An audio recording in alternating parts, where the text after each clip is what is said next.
তবে বিয়ের আসরে চলুন, আমরা তো প্রস্তুত আছি। আমি বিবাহ করব না। আমার কন্যার গয়না আমি চুরি করব, এই কথা যারা মনে করে তাদের হাতে আমি আমার কন্যাকে তুলে দিতে পারি না।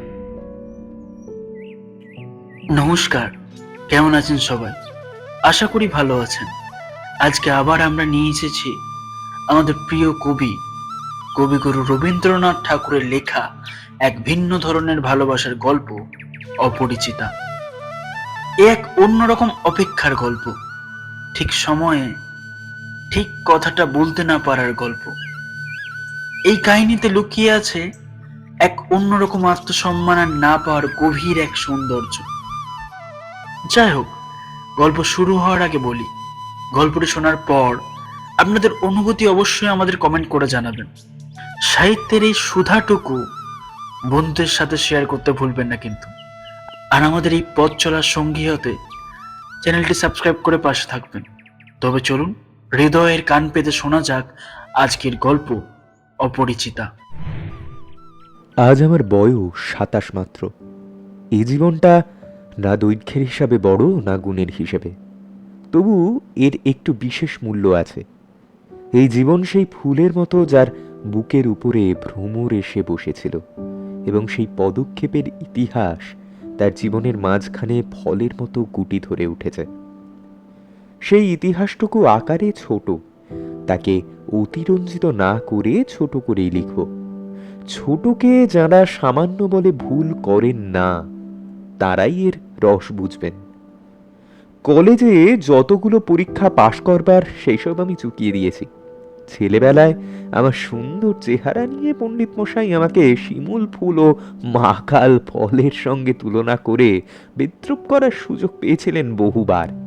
এই ব্যাপারে তখন বড় লজ্জা পেতাম, কিন্তু বয়স হওয়ার পর এ কথা ভেবেছি যে যদি জন্মান্তর থাকে তবে আমার মুখে সুরূপ এবং পণ্ডিত মশাইয়ের মুখে বিদ্রূপ আবার যেন এমন করেই প্রকাশ পায়। আমার পিতা এককালে গরিব ছিলেন। ওকালতি করে তিনি প্রচুর টাকা রোজগার করেছেন ঠিকই, কিন্তু ভোগ করার সময় পাননি। মৃত্যুতে তিনি যে হাঁপ ছাড়লেন সেই তার প্রথম অবকাশ।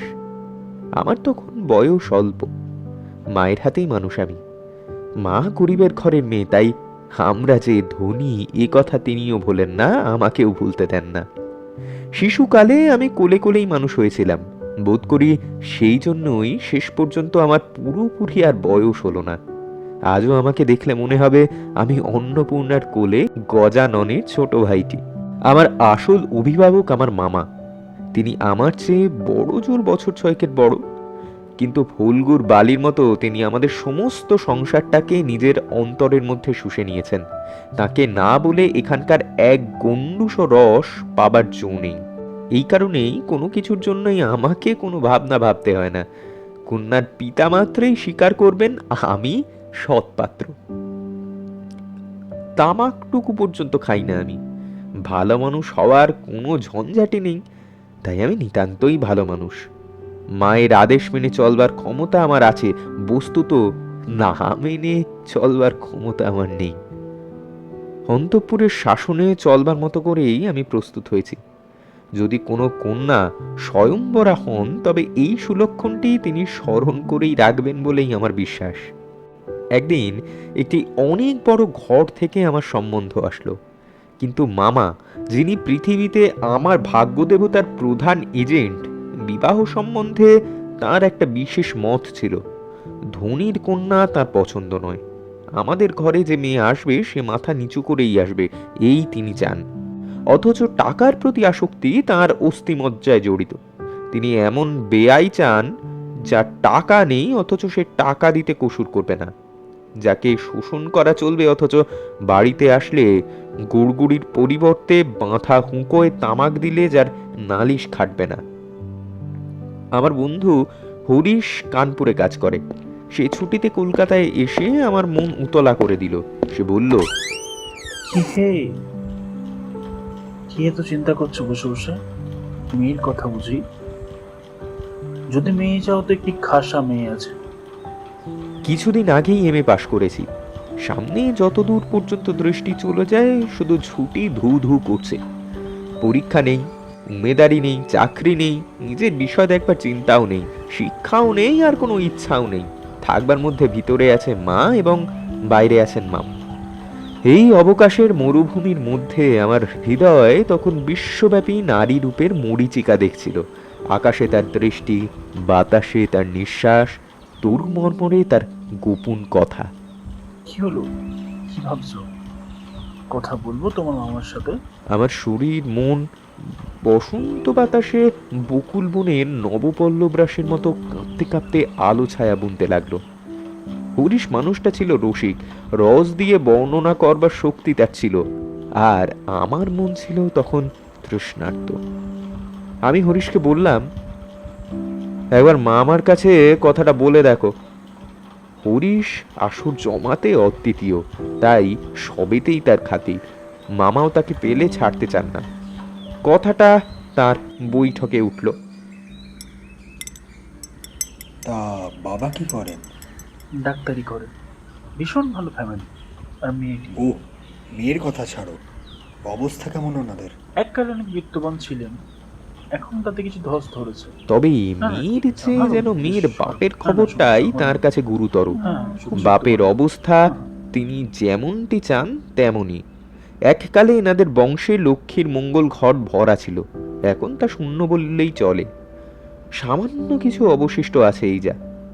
দেশে বংশমর্যাদা রেখে চলা সহজ নয় বলেই ইনি পশ্চিমে গিয়ে বাস করছেন, সেখানে গরিব গৃহস্থের মতোই থাকেন। একটি মেয়ে ছাড়া তার আর কেউ নেই, সুতরাং তারই পশ্চাতে লক্ষ্মীর ঘটটি একবার উপুড় করে দিতে দ্বিধা হবে না। এসব ভালো, ঠিক আছে, কিন্তু মেয়ের বয়স যে 15, তাই শুনে মামার মন ভার হলো। মনে মনে খুঁতখুঁতানি জাগলো এই চিন্তায় যে বংশের কোনো দোষ নেই তো? না, মনে তো হয় না।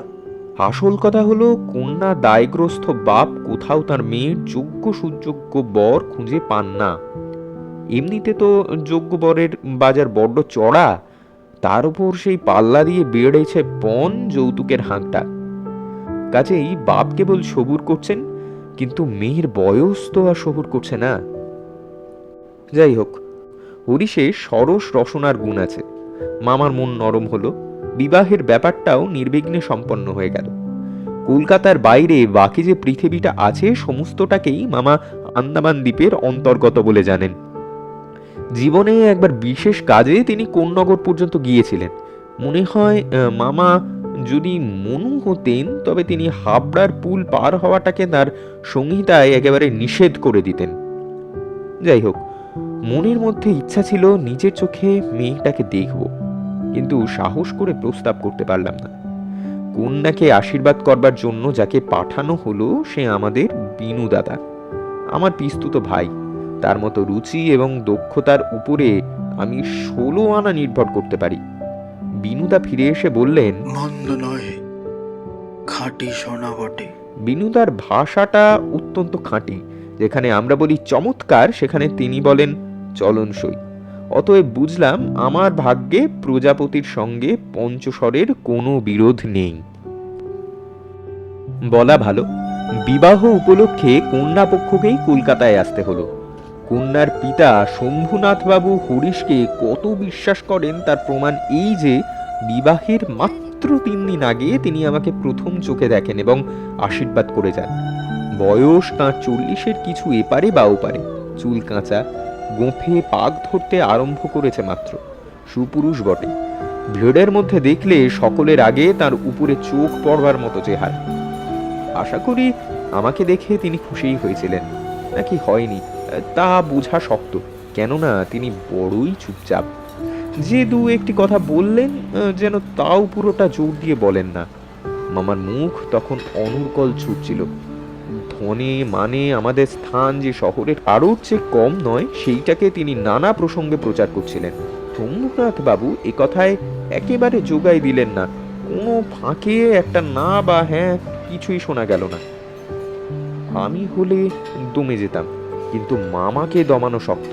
তিনি শম্ভুনাথ বাবু চুপচাপ ভাব দেখে ভাবলেন লোকটা নিতান্তই নির্জীব, একেবারে কোনো তেজ নেই। বেয়াই সম্প্রদায়ের আর যাই থাক, তেজ থাকাটা দোষের, অতএব মামা মনে মনে খুশি হলেন। আজ তবে উঠি। শম্ভুনাথ বাবু যখন উঠলেন তখন মামা সংক্ষেপে উপর থেকেই তাকে বিদায় করলেন, গাড়িতে তুলে দিতে গেলেন। পণ সম্বন্ধে দুই পক্ষেরই পাকাপাকি কথা ঠিক হয়ে গিয়েছিল। মামা নিজেকে অসামান্য চতুর বলেই মনে করেন। কথাবার্তায় কোথাও তিনি কিছু ফাঁক রাখেন না। টাকার অঙ্ক তো স্থির ছিলই, তারপরে গহনা কত ভরির এবং সোনা কত দরের হবে সেও একেবারে ঠিকঠাক হয়ে গিয়েছিল। আমি নিজে এ সমস্ত কথার মধ্যে ছিলাম না, তাই জানতাম না দেনা পাওনা কি স্থির হলো। মনে মনে শুধু জানতাম এই সম্পূর্ণ অংশটাও বিবাহের একটা প্রধান অংশ, এবং সে অংশের ভার যার উপরে তিনি এক কড়াও ঠকবেন না। বস্তুত আশ্চর্য পাকা লোক বলেই মামা আমাদের সমস্ত সংসারের প্রধান গর্বের সামগ্রী। যেখানে আমাদের কোনো সম্বন্ধ আছে সেখানে সর্বত্রই তিনি বুদ্ধির লড়াইয়ে জিতবেন, এ একেবারে ধরা কথা। এই জন্য আমাদের অভাব না থাকা সত্ত্বেও অন্য পক্ষের অভাব থাকলেও আমাদের দাবি তাদের মানতে হবে। আমাদের সংসারের এই জেদ, এটাতে কেউ বাঁচুক আর মরুক তাতে কারোর কোনো যায় আসে না। গায়ে হলুদ অসম্ভব রকম ভাবেই ধুমধাম করেই হলো। নিমন্ত্রিত এত গেল যে তার আদাম শুমারি করতে হলে কেরানি রাখতে হয়। তাদের বিদায় করতে অপরপক্ষকে যে নাকাল হতে হবে সেই কথা চিন্তা করেই মামার সঙ্গে মা একযোগে বিস্তর হাসলেন।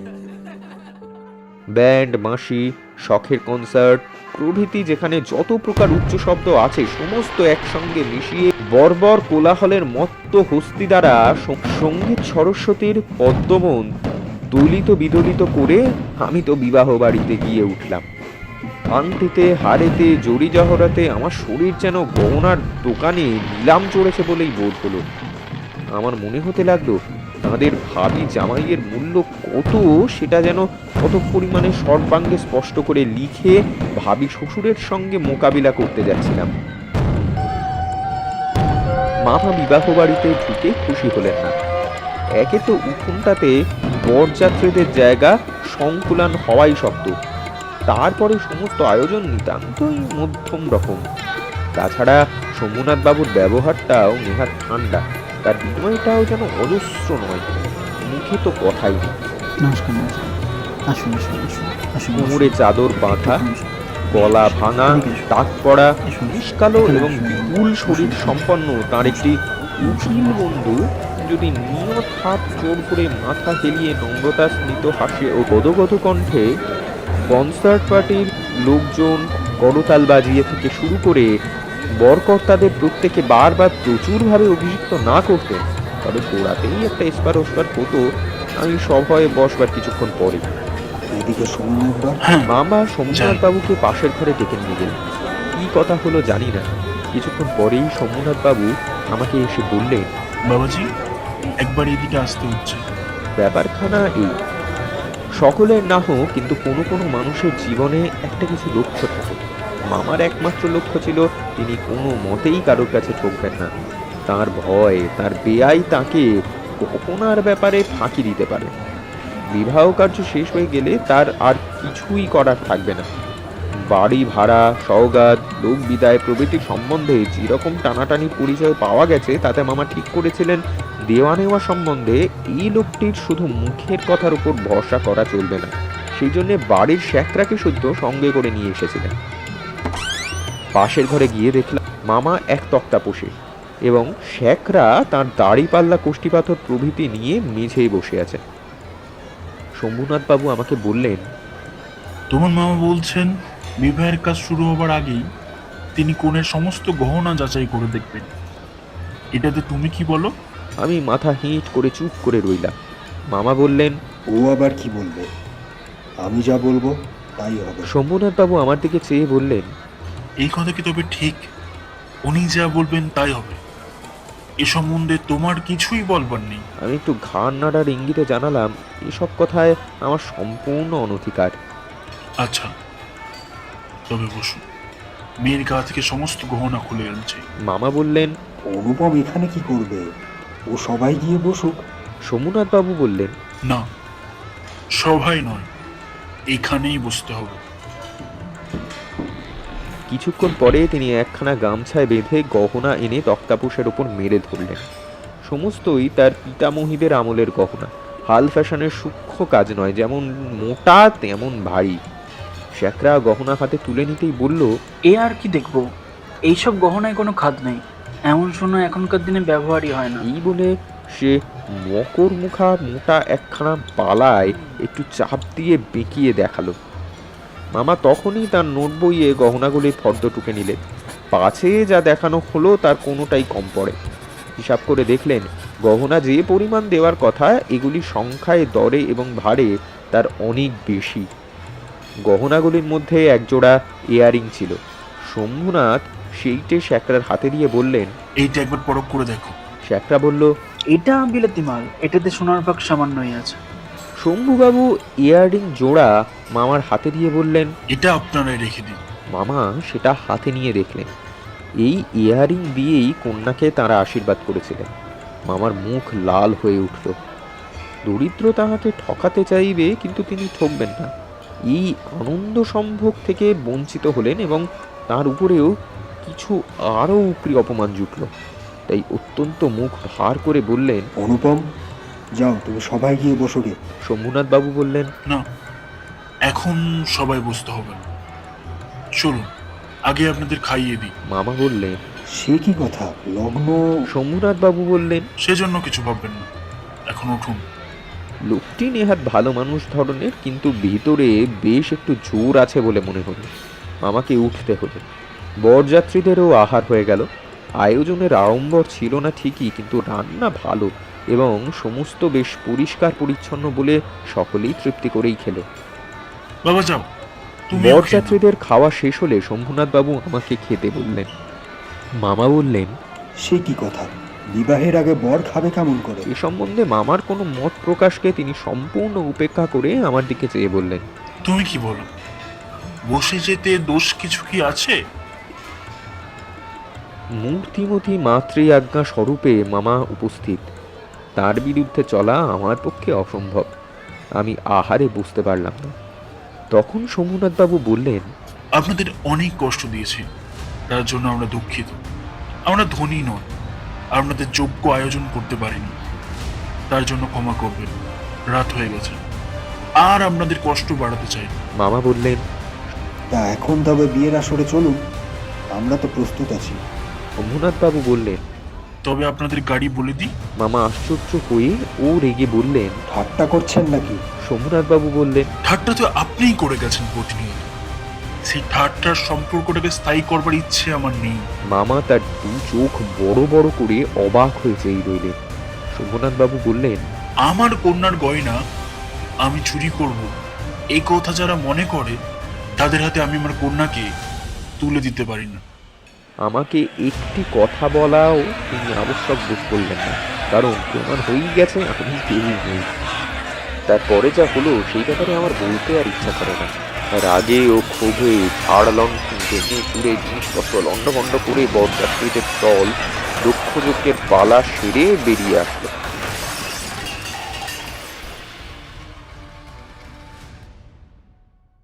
বাড়ি ফিরবার সময় ব্যান্ড, রসন চৌকি ও কনসার্ট একসঙ্গে বাজলো না এবং অভ্রের ঝাড়গুলো আকাশের তারার উপর আমাদের কর্তব্যের বরাত দিয়ে কোথায় যে চলে গেল তার সন্ধান পাওয়া গেল না।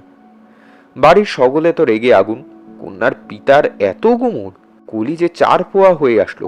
সকলে বলল, দেখি মেয়ের বিয়ে দেন কেমন করে। সমস্ত বাংলাদেশের মধ্যেই আমি একমাত্র পুরুষ যাকে কন্যার বাপ বিবাহের আসর থেকে নিজে ফিরিয়ে দিয়েছে। এত বড় সৎপাত্রের কপালে এত বড় কলঙ্কের দাগ কোন নষ্ট গ্রহ এত আলো জ্বালিয়ে বাজনা বাজিয়ে সমারোহ করে এঁকে দিল আমার ভাগ্যে? ছি ছি, এটা একটা ভদ্রলোকের ঘর। হ্যাঁ গা, তোমরাই বলো। এটা ভাবো, ছি ছি ছি। আমাদের অপমান করার জন্য তাড়াতাড়ি খাইয়ে দিল, বিবাহ হলো না অথচ আমাদের ফাঁকি দিয়ে খাইয়ে দিল। ইচ্ছে করছি পাক যন্ত্রটাকে সমস্ত অন্ন শুদ্ধ সেখানেই টান মেরে ফেলে দিয়ে আসতে পারি, তবে আফসোস নেই। বিবাহের চুক্তিভঙ্গ ও মানহানির দাবিতে নালিশ করব। বলে মামা অত্যন্ত চিৎকার চেঁচামেচি করতে লাগলেন। বলা বাহুল্য আমিও খুব রেগে গেছিলাম। গোফের রেখায় তা দিতে দিতে কেবল কামনা করতে লাগলাম শম্ভুনাথ কিভাবে ভীষণ জব্দ হয়ে আমাদের পায়ে এসে পড়বেন। কিন্তু এই আক্রোশের কালো রঙের স্রোতের পাশাপাশি আর একটা স্রোত বয়ে চলেছিল আমার মনের মধ্যে, যেটার রং একেবারেই কালো নয়। সমস্ত মন সেই অপরিচিতার দিকেই বরাবর ছুটে গিয়েছিল। এখনো যে তাকে নিয়ে ভাবনাগুলো কিছুতেই এড়িয়ে পারছি না। দেয়াল চকুর আড়ালে রয়ে গেল সেই রমণী। কপালে তার চন্দন আঁকা, গায়ে তার লাল শাড়ি, মুখে তার লজ্জায় রক্তিমা। হৃদয়ের ভেতরে কি যে তাল মাতাল চলছিল তা কোন শব্দ দিয়ে ব্যাখ্যা করব আমি জানি না। মনে হতে লাগলো যেন আমার কল্পলোকের কল্পলতাটি বসন্তের সমস্ত ফুলের ভার আমাকে নিবেদন করে দেওয়ার জন্য নত হয়ে পড়েছিল। আগের মতোই আমার জানলায় হাওয়া আসে, গন্ধ পাই, পাতার শব্দ শুনি। কেবল অপেক্ষা ছিল আর একটি মাত্র পা ফেলার। কিন্তু ওই এক মুহূর্তের মধ্যেই সেই এক পদক্ষেপের দূরত্বটুকু অসীম হয়ে উঠল। প্রতি সন্ধ্যায় আমি বিনুদার বাড়িতে গিয়ে তাকে সেই অপরিচিতার ব্যাপারে জানার জন্য অস্থির করে তুলতাম।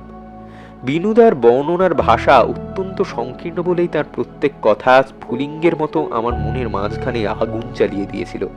বুঝেছিলাম মেয়েটির রূপ বড় আশ্চর্য, কিন্তু ভাগ্যের পরিহাস, না দেখলাম তাকে চোখে, না দেখলাম তার ছবি।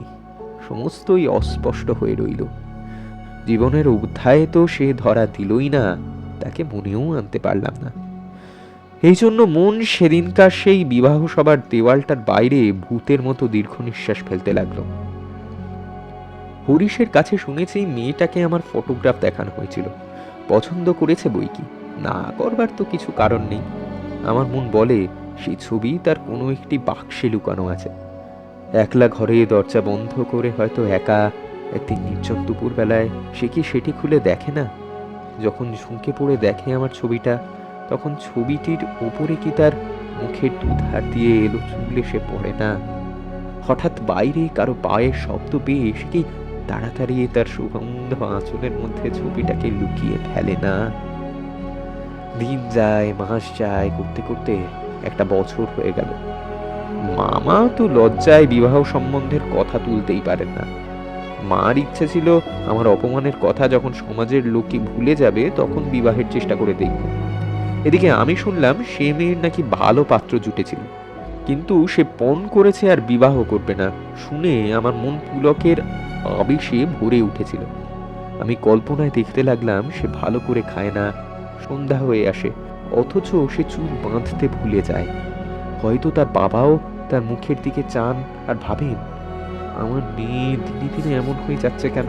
বা হয়তো হঠাৎ কোনোদিন তার ঘরে এসে দেখেন মেয়ের টানা টানা দুই চোখের কোণ থেকে গড়িয়ে পড়া অশ্রুধারা।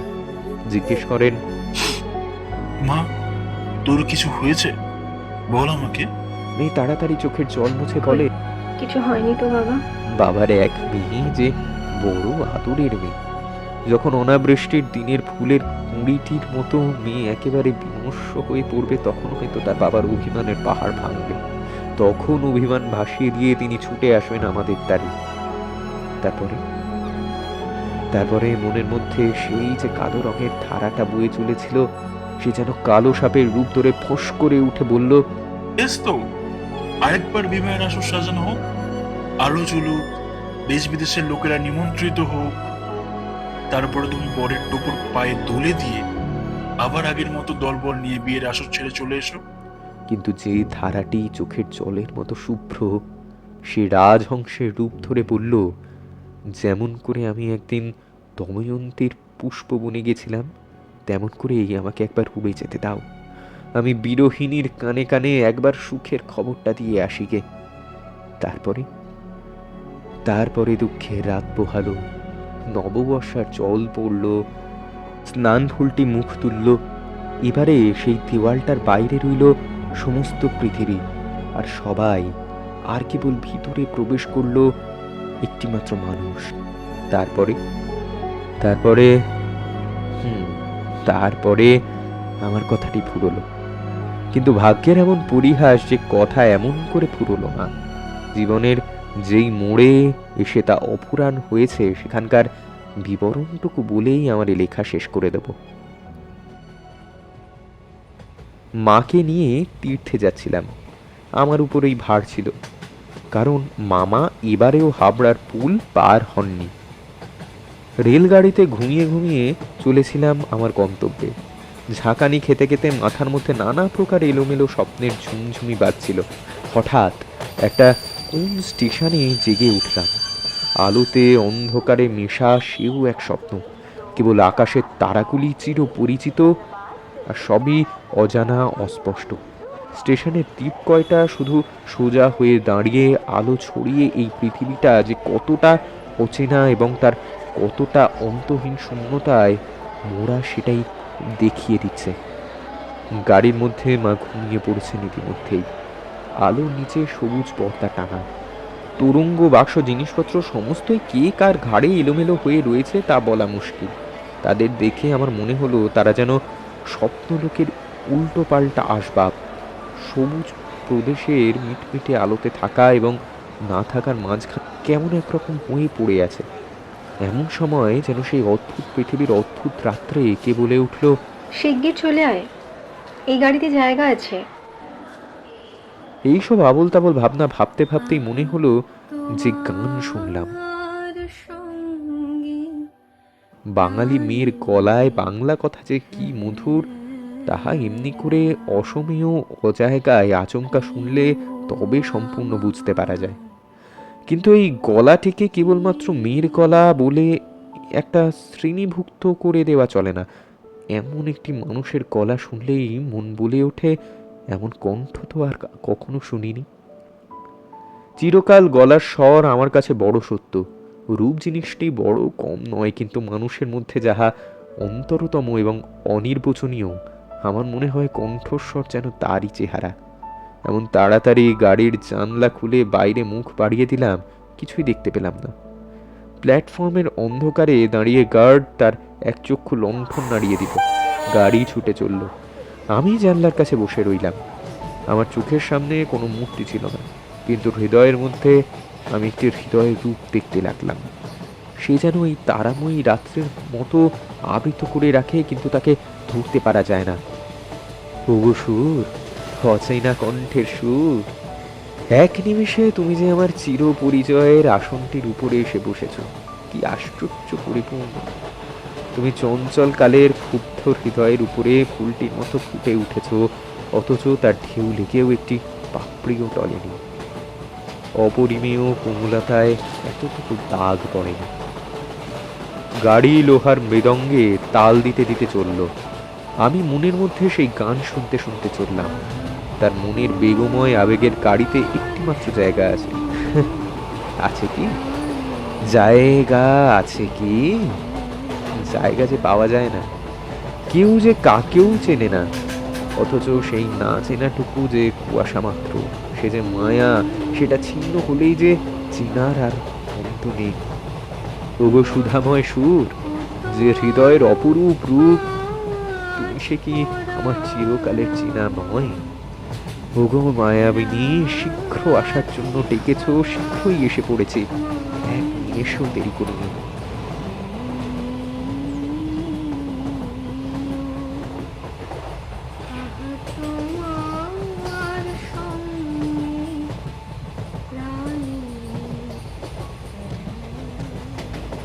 রাত্রে ভালো করে ঘুম হলো না সেদিন।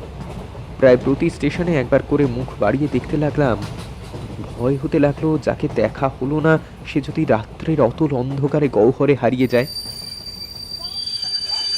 পরদিন সকালে একটা বড় স্টেশনে গাড়ি বদল করতে হবে। আমাদের ফার্স্ট ক্লাসের টিকিট, তাই মনে আশা ছিল ভিড় হবে না। নেমে দেখি প্ল্যাটফর্মে সাহেবদের আরদালি দল তাদের আসবাবপত্র নিয়ে গাড়ির জন্য অপেক্ষা করছে। কোন এক ফৌজের বড় জেনারেল সাহেব ভ্রমণের জন্য বেরিয়েছেন। 2-3 মিনিট পরেই গাড়ি আসলো। বুঝলাম ফার্স্ট ক্লাসের আশা ত্যাগ করতে হবে। মাকে নিয়ে কোন গাড়িতে উঠি সে এক বিষম ভাবনায় পড়লাম। সব গাড়িতেই ভিড়। দাঁড়ে দাঁড়ে উঁকি মেরে বেড়াতে লাগলাম। এমন সময় সেকেন্ড ক্লাসের গাড়ি থেকে একটি মেয়ে আমার মাকে লক্ষ্য করে বললেন, আপনারা আমাদের গাড়িতে আসুন না, এখানে জায়গা আছে। কিন্তু চমকে উঠলাম। সেই আশ্চর্য মধুর কণ্ঠের অধিকারিণী। এক মুহূর্ত আর নষ্ট না করে মাকে নিয়ে গাড়িতে উঠে পড়লাম। জিনিসপত্র তুলবার প্রায় সময়ই ছিল না। মনে হতে লাগলো আমার মতো অক্ষম দুনিয়ায় নেই। সেই মেয়েটি কুলিদের হাত থেকে তাড়াতাড়ি চলতি গাড়িতে আমাদের বিছানাপত্র টেনে তুলে দিল। আমার একটা ফটোগ্রাফ তুলবার ক্যামেরা যে স্টেশনেই পড়ে রইল তা গ্রাহ্যই করলাম না। তারপরে কি লিখবো জানি না। আমার মনের মধ্যে একটি অখণ্ড আনন্দের ছবি আছে, তাকে কোথায় শুরু করব, কোথায় শেষ করব। বসে বসে বাক্যের পর বাক্য যোজনা করতে ইচ্ছা করে না। এবার সেই সুরটিকে যেন চোখে দেখলাম, তখনও তাকে সুর বলেই মনে হলো। মায়ের মুখের দিকে চাইলাম, দেখলাম তার চোখের পলক পড়ছে না। মেয়েটির বয়স 16 কি 17 হবে, কিন্তু নবযৌবনের দেহে মনে কোথাও যেন একটুও ভার চাপিয়ে দিতে পারেনি। নির্মল দীপ্তি, নিটল যৌবনে সম্পূর্ণ সৌন্দর্যে সুচিতা, অপূর্ব নারী। আমার চোখ তাকে যে মুগ্ধতা নিয়ে দেখেছিল তা পৃথিবীর কোনো শব্দ দিয়ে ব্যাখ্যা করা আমার পক্ষে অসম্ভব। এমনকি সে যে কি রঙের কাপড় কেমন করে পরেছিল তাও ঠিক করে বলতে পারব না। এটা খুব সত্য যে তার বেশভূষায় এমন কিছুই ছিল না যেটা তাকে ছাড়িয়ে বিশেষ করে চোখে পড়তে পারে। সে নিজের চারিদিকের সকলের চেয়ে অধিক রজনীগন্ধা শুভ্র মঞ্জুরির মতো সরল বৃত্তটির উপরে দাঁড়িয়ে যে গাছে ফুটেছে সেই গাছকে সে একেবারে অতিক্রম করেই উঠেছে। সঙ্গে দুটি তিনটে ছোট ছোট মেয়ে ছিল, তাদের নিয়ে তার হাসি এবং কথা আর অন্ত ছিল না।